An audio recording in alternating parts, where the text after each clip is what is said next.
The Raven by Edgar Allan Poe. Once upon a midnight dreary, while I pondered, weak and weary, over many a quaint and curious volume of forgotten lore, while I nodded, nearly napping, suddenly there came a tapping, as if someone gently rapping at my chamber door. "'Tis some visitor," I muttered, tapping at my chamber door. Only this, and nothing more. Ah, distinctly I remember, it was in the bleak December, and each separate dying ember wrought its ghost upon the floor. Eagerly I wished the morrow, vainly I had sought to borrow 4 more books, increase of sorrow, sorrow for the lost Lenore, for the rare and radiant maiden whom the angels named Lenore, nameless here for evermore. And the silken, sad, and certain rustling of each purple curtain thrilled me, filled me with fantastic terrors never felt before, so that now, to still my beating of heart, I stood repeating, "'Tis some visitor entreating entrance at my chamber door.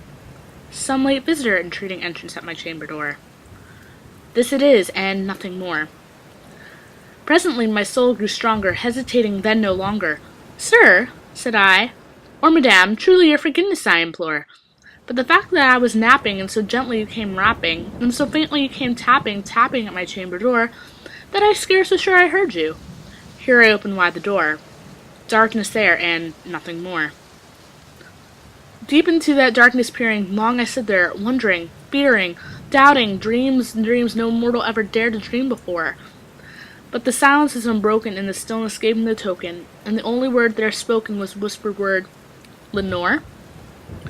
This I whispered, and an echo murmured back the word, "Lenore!" Merely this, and nothing more. Back into the chamber turning, all my soul within me burning, soon again I heard tapping somewhat louder than before. "Surely," said I, "surely that is something at my window lattice. Let me see then where thereat is, and this mystery explore. Let my heart be still a moment, and this mystery explore. 'Tis the wind and nothing more." Open here I flung the shutter, when with many a flirt and flutter, in stepped the stately raven of the saintly days of yore. Not the least obstinance made he, not a minute stopped or stay he, but with mine of lord or lady, perched above my chamber door, perched above the bust of Pallas just above my chamber door, perched and sat and nothing more. Then this ebony bird beguiled my sad fancy into smiling, for the grave and stern decorum of the countenance it wore. "Though thy crest be shorn and shaven, thou," I said, "art sure no craven, ghastly grim and ancient raven, wandering from the nightly shore. Tell me what thy lordly name is on the night's Plutonian shore." Quoth the raven, "Nevermore."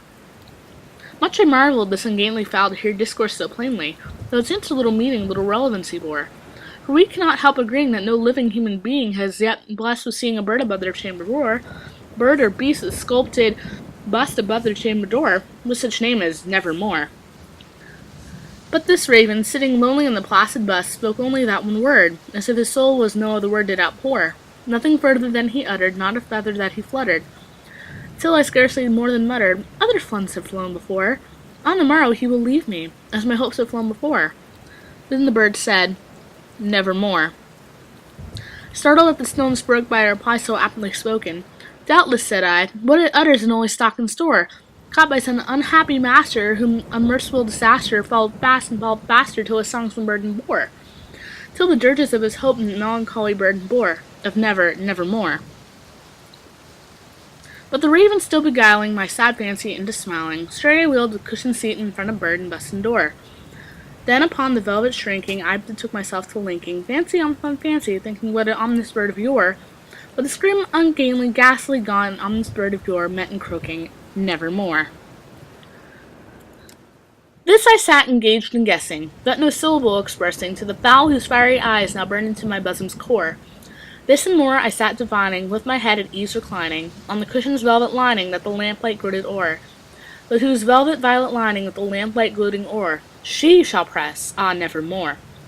Then methought the air grew denser, perfumed by an unseen censer, swung by seraphim, whose footfalls tinkled on the tufted floor.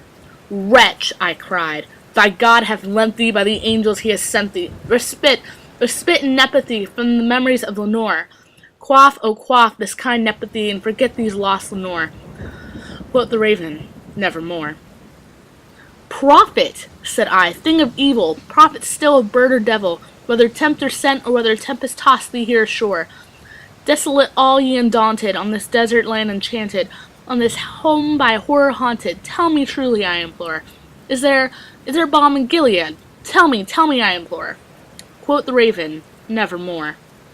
Prophet, said I, thing or evil, prophet still of bird or devil, by that heaven that bends above us, by that God we both adore.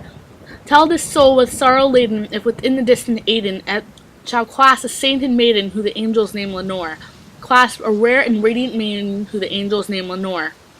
Quoth the raven, nevermore. Be that our word, sign, in parting, bird or find, I shrieked, upstarting, get thee back to the tempest and the night's Plutonian shore. Leave no black plume as a token of thy lie soul hath spoken. Leave my loneliness unbroken, quit the bust above my door. Take thy beak from out my heart, and take thy form off my door. Quoth the raven, nevermore. And the raven never fitting, just sitting, still as sitting, on the pallid bust of Pallas just above my chamber door. And his eyes have all seen while the demons that are dreaming, and lamplight over him streamed through the shadows on the floor, and my soul from out that shadow that lies on the floor shall be lifted nevermore.